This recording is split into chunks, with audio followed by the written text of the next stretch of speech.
Hey, Texas Values friends, Jonathan Saenz here, president of Texas Values. Good to be with you. We're here on the convention floor in Houston, Texas. The Republican Party of Texas is having their convention, their state convention, typically every 2 years. There's about 9,500 registered delegates, so who knows, with friends and family participating, maybe close to 10,000 people here in my beloved H-Town. And somebody who's very familiar with Houston as well is our good friend, Chairman Tom Oliverson, Texas House of Representative member from the northwest part of Houston, Tomball area too, I guess, up there just outside of some of the parts of greater Houston area. But we want to have a conversation today and talk about some of the issues, medical freedom, talk about some of the work our friend Chairman Oliverson is doing with a national Christian organization that works with legislators. But Mr. Chairman, as you were talking about, it's good to sit down, catch your breath for a minute, have a friendly conversation. We usually have friendly conversations.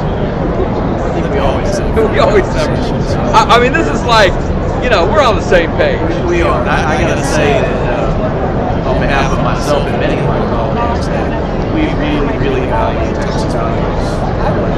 You guys are the one organization in Texas that we can count on to stand with us. We're trying to advance legislation that's pro-life, pro-family, pro-Christian values, pro-parental rights. You mentioned medical freedom. So, you know, there's two aspects of that which I think are critical. One is the ability of patients and doctors to make decisions that they think are in the best interest of that patient. We saw some rather unfortunate things pop up with regards to the pandemic in terms of doctors prescribing FDA-approved medications that pharmacies and others decided wasn't prescriptions. We think that's wrong.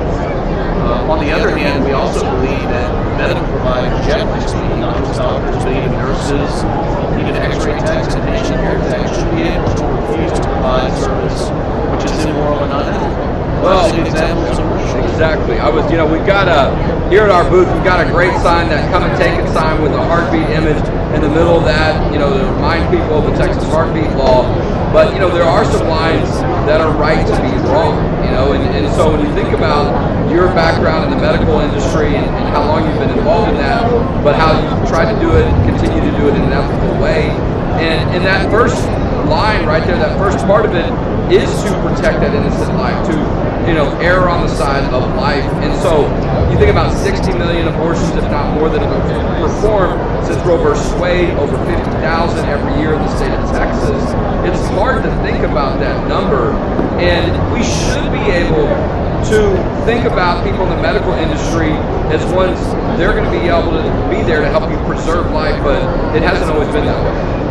It hasn't, and I would tell you that I think that we want moral and ethical people in healthcare, right? We want, when your life is in jeopardy, when it counts, and you're trying to make it through an illness, I think that everybody out there, regardless of what your position is on abortion, I think everybody out there would want to know that their healthcare provider is a moral and ethical person. But at the end of the day, you know this, because you fought against this for years, the medical establishment in this country is decidedly pro-choice.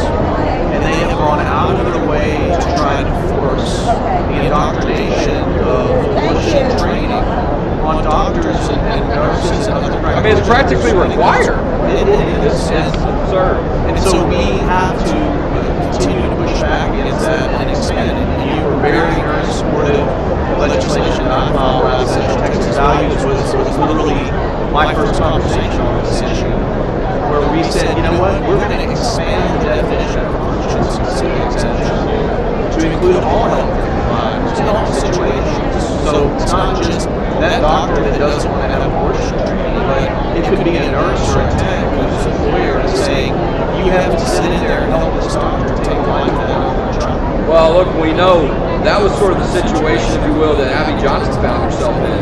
She was a leader for Planned Parenthood, and then all of a sudden she got pulled into sort of an operation room, if you will, and had to participate in abortion. And I don't think she'd ever seen it that up close, even though she was so involved in that organization. It ended up being a turning point to her. But you think about what that would be like, be in the medical industry and be forced to participate in the taking of an innocent human life.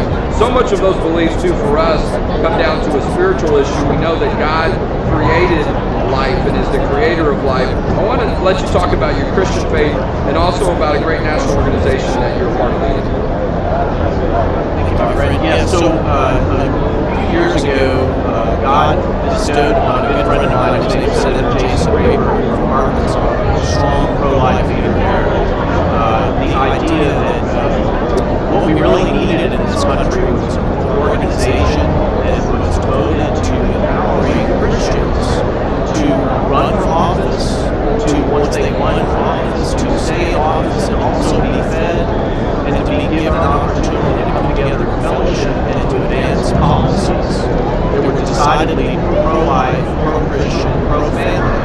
And so the National Association of Christian Lawmakers, or NACL, which is, by the way, the chemical formula for salt, was created. Funny how that fits together. Well, it's God breathed. That's right. So we've actually had 2 annual meetings, and in fact, our annual meeting for this year is going to be next week in Branson, Missouri. We're going to be honoring Lieutenant Governor Dan Patrick, Lifetime Achievement Award. We're going to be honoring Janet Porter. I think many people know was sort of the wind beneath the wings of the whole Heartbeat Bill movement nationwide. And we're going to be honoring Governor Stitt, who recently signed the toughest pro-life bill in law, as well as adopting probably 8 to 10 law policies, everything from what's called the SAFE Act, which I know you're familiar with, but for some of your viewers, the SAFE Act is becoming quickly becoming sort of national adopted policy standard for states that are looking to really get a handle on the gender mutilation, gender identity issue, where children are being essentially given puberty-blocking drugs because somebody says they should be a different sex, and just really horrific things. This is becoming a model policy by which states are pushing back and saying, hey, you know what, this is harming children, this is taking parental rights away, this is unbiblical stuff we're doing here. So that, among other bills, will be adopted as model policy. And so we're really looking forward to that. We think this is the thing for a time such as this organization. But for those of the folks out there, Alexander Hamilton, in a letter that he wrote, talked about the need for this organization being created over 200 years ago, because he was concerned about people running for public office that were looking to enrich themselves as opposed to serving the Lord. And he wanted an organization that would encourage more Christians to run for public office and to support them and nurture them and grow them. And that's what the NACL is. Well, look, and we need Christians running for office. A lot of times, and it bothers me that for many years, Americans United for Separation of Church and State, ACLU, some of these groups have engaged in efforts that I think has sent the message that Christians should not be involved in public life, or that there's some type of test.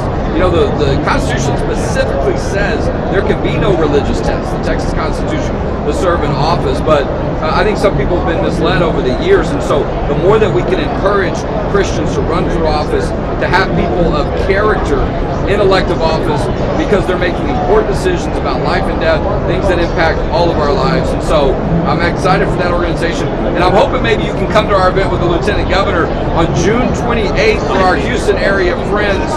Lieutenant Governor Patrick's going to be at the Texas Values event, Maggiano's, in the Galleria area. All right, that's at lunch Tuesday, June 28th. Lieutenant Governor Dan Patrick will be there, and I guess Chairman Oliverson says he's going to be there now.